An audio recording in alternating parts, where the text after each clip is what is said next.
Hello. Could you explain who you are? Yes, well, I'm Vicky, and I'm one of the many elderberry trees on Pampus. And how did you end up here? What are your roots exactly? My roots. That's a bit of a strange place to start, but okay. My roots are actually much bigger than what you see above the ground. It's not a glamorous job, but underground, my roots are sourcing energy and basically helping me cling onto the slope to stop me tumbling into the water. Okay. That sounds really interesting, but what I actually meant to say was, could you explain how you came to the island? Your origin story? Oh, right. That's also isn't so glamorous and also a strange way to begin. So, how do I say this? Well, basically, my life began when I was pooped out by a bird. Right. Yeah, I know. I'd like to say a kind human picked my seed out, chose a spot for me, dug a hole, and carefully tucked me into the dirt to grow. But no, a bird ate the fruit from an elderberry tree, pooped me out, and here I am. Okay, so does that mean that in a way a bird is sort of like a parent for you? Well, I'm still trying to figure out that one, but it's just really hard to connect with a parent who isn't really around much. If you look here now, there are plenty of birds flying about. One might even be my parent. But in September, they go to Africa and I'm left alone for months. They might even have more children where they are going. So, yeah, that's me.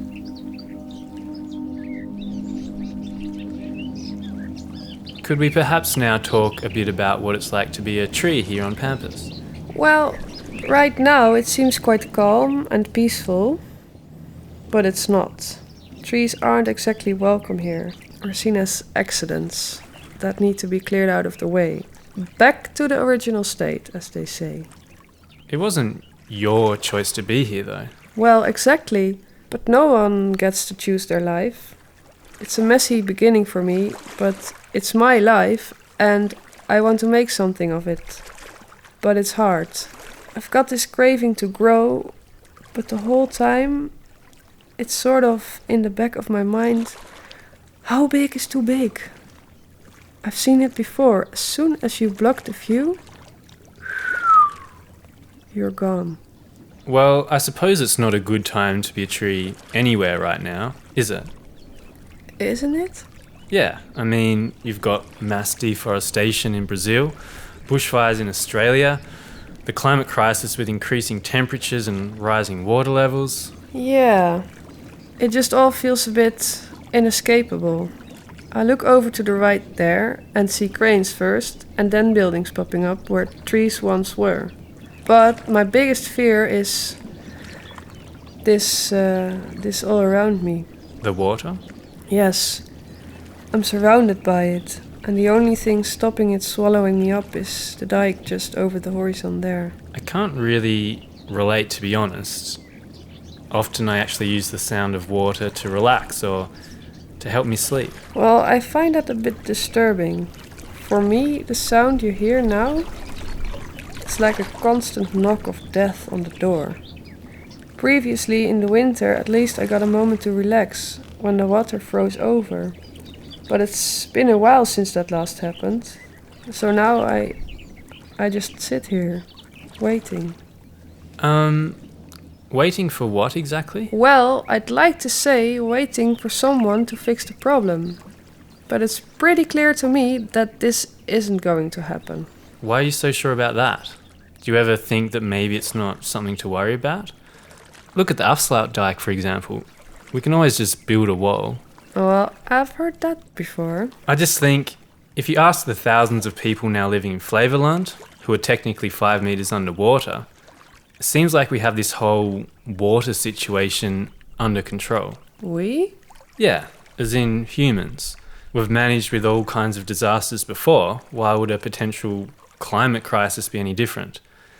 I just like to think that whatever problems we will face, Someone will be able to solve it. And who exactly is this someone? Is that you? No, not me.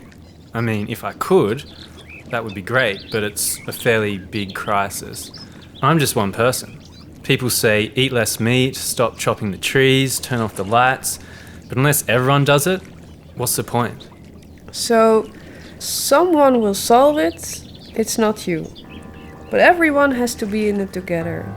But you're not exactly doing a whole lot yourself. And you're still not concerned? No, I mean, yeah. I guess it's just complicated.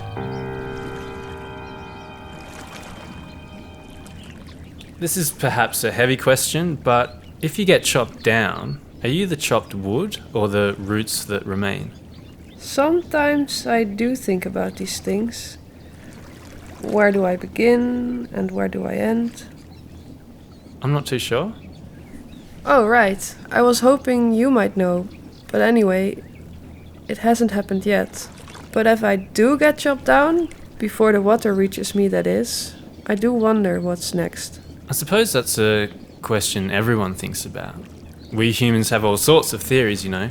Some people think it's just darkness, others think there's a heaven, and some people think they will be reincarnated as something else in nature, like an animal or even a tree. Yeah, I wouldn't recommend it. So for you, what do you think this next is?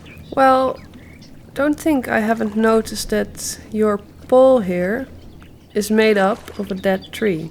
Well, yeah, that's one way to look at it. Or that families come to sit next to me on this picnic table, also made of dead trees. That people stay overnight here on a boat, also made of dead trees.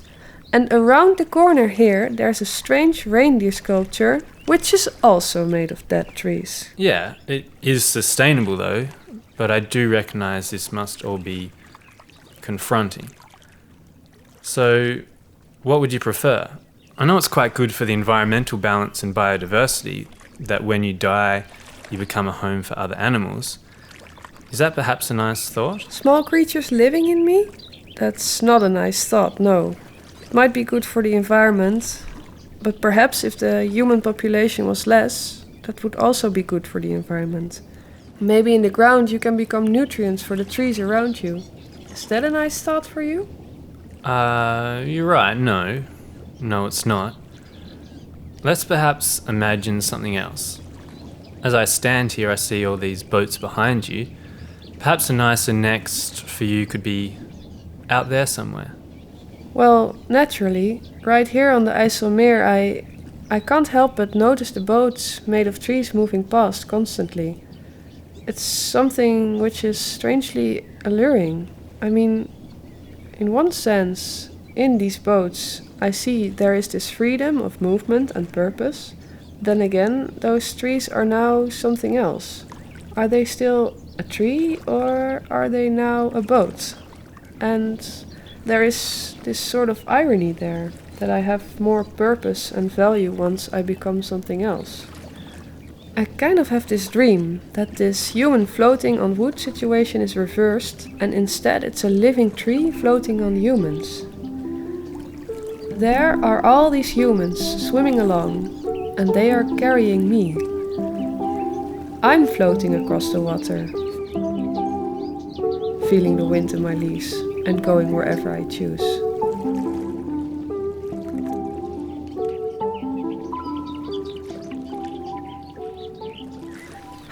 Sorry, what was the question again?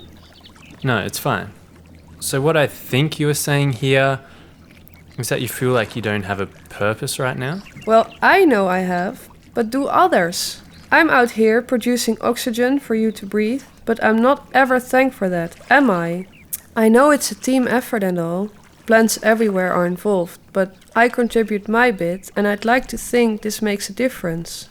I suppose I would like to be thought of while you breathe, once in a while. I can understand that. I suppose it's just easy to take these things for granted. It's free and it's always there. Well, that's the thing. You are taking around 20,000 breaths a day, but often don't pay it much attention at all. I'm sure if you had to pay for your oxygen, you would be a lot more aware of it. I'm sorry to be so blunt.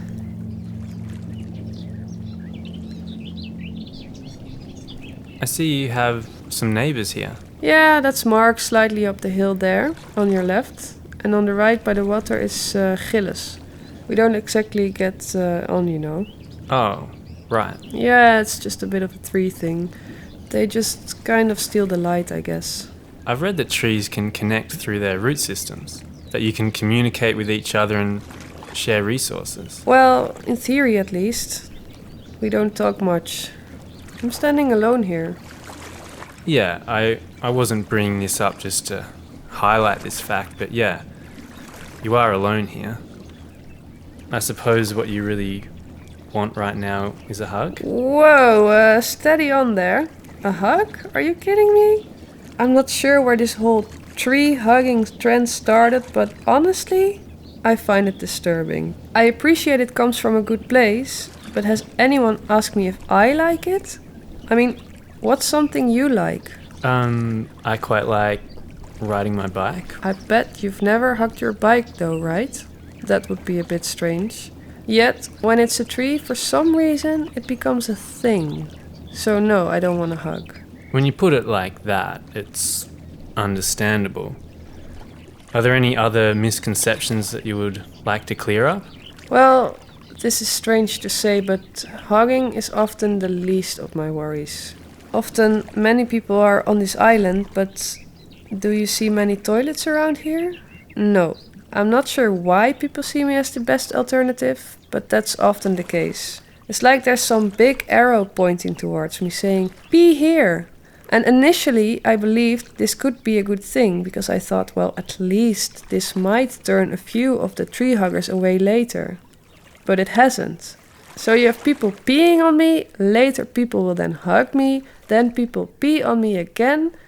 It's a weird cycle. Like, decide what you want to do with me, right? Yeah, that definitely doesn't sound pleasant. I have read, though, that urine is a safe and very effective fertilizer for plants, which is highly beneficial. So perhaps you could see this as people caring about you. Well, experts also used to say that peeing on a jellyfish sting would help. But now this has been disproven. So how do you think all those people that got peed on are feeling now? Yeah, not great, I suppose.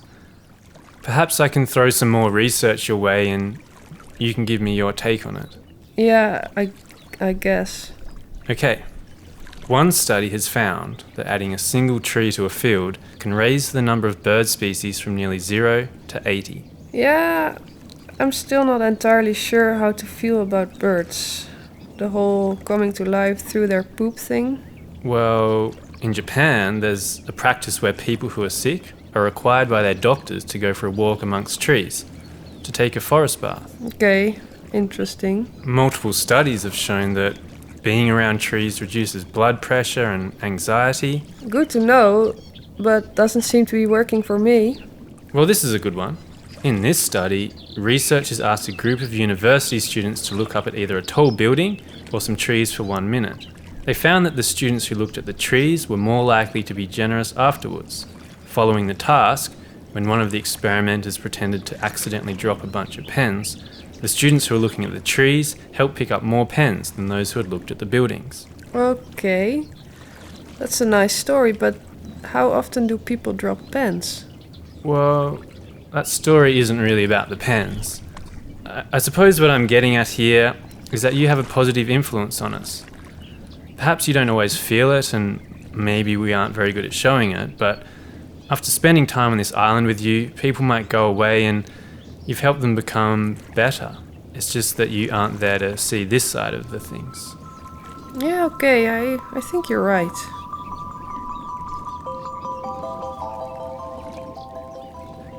To finish up, I'd just like to ask you one more thing. Okay.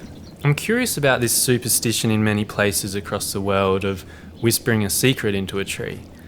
Is this something that you are familiar with? I can't say anyone has ever done that before. Talking to you also has the added benefit that it means I'm emitting carbon dioxide in my breath, which is energy to help you grow. So I'd like to make a proposal. Would it be okay if I share a secret with you? It would certainly have to be better than some of the things people do to me, so sure. Well, I was kind of expecting you would say no, but I'm glad you agreed. Now we're doing this, I'm not entirely sure where I should whisper. Look, I'm unsure as well, so just choose a spot before I change my mind. And like I said, I'm a bit worried of growing too tall, so keep it short. Okay, I'm just looking over you. I hope it's okay if I just lean my head into your leaves here. I have to say, up close, they are sort of decorative in a way. They're really beautiful. Oh, that's a nice thing to say. Now I'm here, I just need to actually think what I'm going to whisper exactly. It's okay. Just take a few deep breaths and go for it.